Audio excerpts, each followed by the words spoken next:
соң пополнить счет. Ассаламу алейкум достор. Бүгүнкү майрамыңыздар менен чын жүрөктөн куттуктайм достор.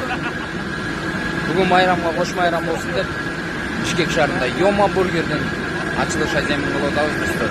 Бардыңыздар күтөбүз. Бүгүн саат 15:00-да шоу концерт менен жана ошондой эле 300 бургер бесплатно таратабыз. Келиңиздер, Чүй Тоголок колдо кесилишинде Россия кинотеатрынын жанында.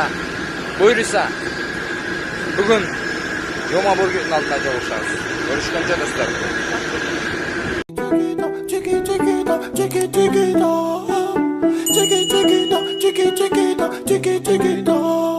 Elle a le regard qui tue, qui tord. Cheveux longs comme Nikita. Si elle me quitte pas, je la quitte pas.